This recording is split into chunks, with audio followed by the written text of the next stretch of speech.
Hey guys welcome back. So I hope you doing well. जैसा कि आपने thumbnail पे ऑलरेडी देखा है, डॉग एलोन मार्स जिसका सिंबल है एलोन, ये टोकन अपनी खुद की ब्लॉकचेन लेके आने वाला है। सो वो ब्लॉकचेन किस तरीके की होगी, L1 L2 L3 टैग कौन सी यूज करेगी एंड मेनली किसके साथ कोलैबोरेशन वो लेके आ रहे हैं और कैसे उसको मतलब एग्जीक्यूट करने वाला है। अभी वैसे प्रपोजल तो पास हो गया है इनके डाउ से, लेकिन अभी भी उसमें फर्दर एक स्टेप बाकी है जो पास होना बाकी है। अगर वो हो जाएगा उसके बाद इसमें ऑप्टिमिज्म देखने के चांसेस रहेंगे। स्टार्ट करते वीडियो। अगर आपने अभी तक चैनल को सब्सक्राइब नहीं किया तो चैनल को सब्सक्राइब कर दो, press the bell icon also, ताकि आपकी कोई भी अपडेट मिस ना हो। डॉग एलोन मार्स के साथ एक ब्रीफ हिस्ट्री जुड़ी हुई है विटालिक बटरन के साथ, यानी शिबा इनू, अकिटा इनू और डॉग एलोन मार्स, ये तीनों कॉइन थे जो एक साथ ही क्रैश हुए थे जब विटालिक बटरन ने एक ह्यूज अमाउंट ऑफ सप्लाई, लगभग 50% की सप्लाई उसके पास थी, उसने डोनेट कर दी थी। और डोनेट किसको की थी? अलग अलग ऑर्गेनाइजेशंस को। तो अकिटा इनू का जो मतलब कॉरिलेशन नहीं बन पाया और उसके बाद फिर वो डाउन ही जाता रहा। शिबा इनू को डोनेट किया था इंडिया कोविड रिलीफ फंड में, वहां पे उसको बाद में कन्वर्ट कर लिया गया यूएसटीसी में, तो वो खतरा टल गया जो मेजर डंप का डर था जिसकी वजह से वो क्रैश हुआ था। डॉग एलोन मार्स को डोनेट किया गया था मैथुसेला फाउंडेशन को, जो ह्यूमन लाइफ की लॉन्गेटिविटी पर वर्क कर रही है। उनका कहना है 90 इज एन 50, यानी वो 2030 तक इस मिशन को अचीव करना चाहते हैं, जहाँ पे 90 ईयर्स ओल्ड मतलब जो भी मतलब व्यक्ति है, अगर वो सर्टेन जो भी मेडिकल प्रोसीजर उससे जाता है तो मतलब वो दोबारा से अपनी जैसे 50 ईयर्स में अभी इंसान दिखता है वैसा दिख सकता है और वैसे मतलब उस तरह हेल्दी हो सकता है। सो मैथुसेला ही नाम क्यों लिया? क्योंकि एक मैथोलॉजिकल कैरेक्टर है, ऐसा माना जाता है वो 900 साल से ज़्यादा जिया था पर्सन, इस वजह से उसी के नाम पे वो फाउंडेशन बना हुआ है। एंड सो ऑन, उसने कई स्पेस मिशन भी ऑर्गेनाइज किए मतलब पहले भी, यानी स्पेस मिशन यानी स्पेस ट्रेवल के लिए वो सुपर फूड्स क्रिएट करने पे भी वर्क कर रहे हैं। सो ये इन शॉर्ट आपको समरी बता दी। डिटेल में अगर जानना है तो आप इसकी फंडामेंटल एनालिसिस की वीडियो देख लेना, वहां से आपको डिटेल में पता चल जाएगा। सो पहले हम देखते हैं कौन सा वो प्रपोजल है जिसकी वजह से इतना ज़्यादा ये ऑप्टिमिज्म क्रिएट हुआ है दोबारा से इसमें। एक चीज़ और यहाँ पे मेंशन कर दे रहा हूँ, अभी हाल फिलहाल में देखो तो $92.1 मिलियन की इसकी मार्केट कैप है, लेकिन एक टाइम था यानी जब पिछले बुलन में पीक पे देखोगे तो ये $1.2 बिलियन की मार्केट कैप अचीव किया था, कर गया था, विच वॉज ह्यूज। एंड उससे पहले क्रैश से पहले भी अगर देखोगे तो उसने बहुत अच्छे खासे लेवल की मार्केट कैप अचीव की थी, $1.11 बिलियन की। और फिर उसी रात को फिर मतलब इंडिया में रात थी उस टाइम पे, विटालिक बटरन ने ये डोनेशन कर दिया, तो उसके 7-8 घंटे बाद न्यूज़ बाहर आई थी, और जैसे ही बाहर आई थी उसके बाद ये तीनों कॉइन क्रैश कर गए थे इमीडिएटली। सो यहाँ पे हम देखेंगे पहले प्रपोजल। तो प्रपोजल आपको डिटेल में देखना, वैसे इनका डाउ है ऑलरेडी, बट आप स्नैपशॉट पे जाके इसको डिटेल में देख पाओगे। सो स्नैपशॉट पे यहाँ पे आप देखोगे ना, यहाँ पे इन्होंने प्रपोज किया है।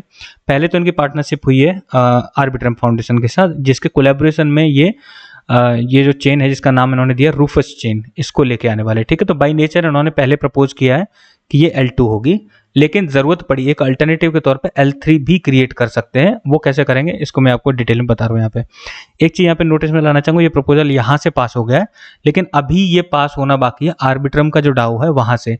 अगर वहां से पास हो जाएगा फिर इनका कोलैबोरेशन होगा, फिर ये वो चेन क्रिएट करेंगे।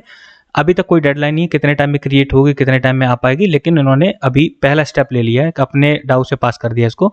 अब ये आर्बिट्रम के डाउ में जाएगा, लेकिन वहां से भी पास हो जाएगा, बिकॉज आर्बिट्रम का इसमें फायदा ही फायदा है। जब आप इस प्रपोजल को देखोगे तो यहाँ से पता चल जाएगा।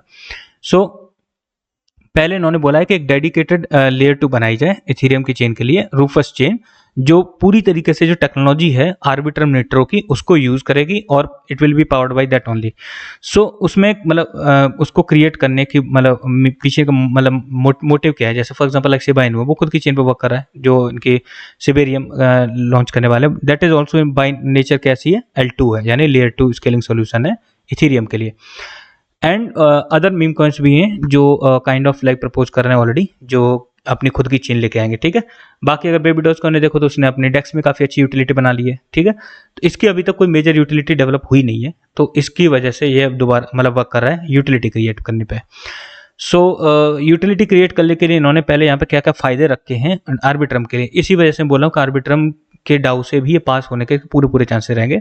पहले तो उन्हें मॉनेटरी बेनिफिट दिया, यानी जो भी ये फीस अर्न करेंगे उस रूफस चेन से, उसका 10% हिस्सा जाएगा आर्बिट्रम डाउ में, और वो कंट्रीब्यूट होगा मतलब आर्बिट्रम के इकोसिस्टम को फर्दर मतलब डेवलपमेंट के लिए और उसके ऑपरेशंस के लिए यहाँ से ये मतलब फंड करेंगे। तो रूफस चेन से जो भी इनको अर्निंग होगी लाइफ टाइम 10% जाएगी आर्बिट्रम के पास।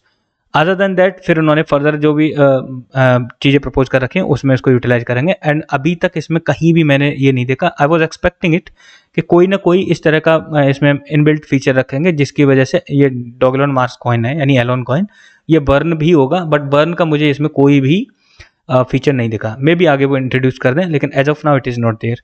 अदर देन दैट इसके बाद इन्होंने यहाँ पे एक ऑप्शनल जो वे वो भी दिया है, the alternative is to build an L3। अब ये एक और अल्टरनेटिव दे रहे हैं, मान लो कि अगर L2 नहीं बिल्ड हो पाती है या कुछ उसमें प्रॉब्लम आती है तो ये L3 बिल्ड कर सकते हैं, यानी लेयर 3 जो नेसेसरली सेटल होगी लेयर 2 पे।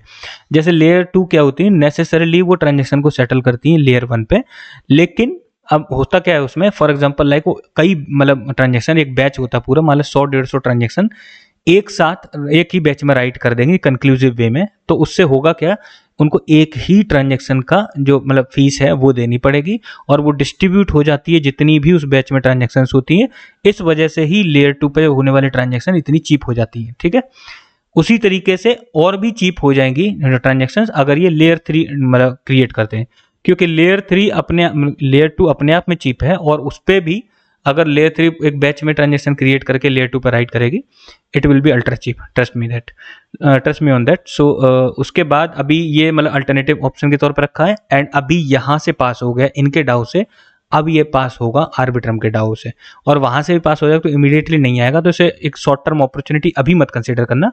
हालांकि आर्बिट्रम के डाउ से जब पास हो जाएगा, इस पर काम चालू हो जाएगा, तो इसमें ऑप्टिमिज्म तो दिखेगा, लेकिन इट विल टेक टाइम, इतना इमीडिएटली एकदम से डेवलप नहीं हो पाएगी चेन, ठीक है, तो टाइम लगेगा। और जब मतलब चेन आने वाली होगी, मे बी उसका टेस्ट नेट आए पहले, ठीक है, तब हाइप बनेगी, और फिर मेन नेट आए तब और भी ज़्यादा हाइप बनेगी।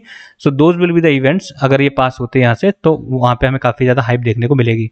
दूसरा, ये पहले तो कॉमिक बुक्स भी लॉन्च करते रहे टाइमली, चैप्टर बाई चैप्टर, और ये अवेलेबल होती थी ओपन सी पे, और इनकी खुद की NFTs भी मतलब अवेलेबल होती थी ओपन सी पे। तो एक प्रपोजल और इन्होंने सबमिट किया था कुछ टाइम पहले ही, मतलब 2022 में ही, तो उसमें अक्टूबर में।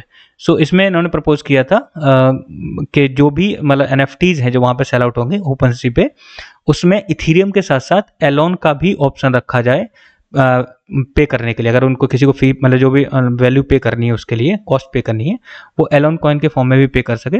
तो वो यहाँ पे पास हो गया, तो I hope so they got this done, because इन्होंने अगर ये ऐसा किया होगा तो डेफिनेटली इसके लिए अच्छा होगा, लेकिन मुझे कोई भी उसका कोई फर्दर लिंक नहीं मिला कि ये मतलब फर्दर इन्होंने पास किया या नहीं किया।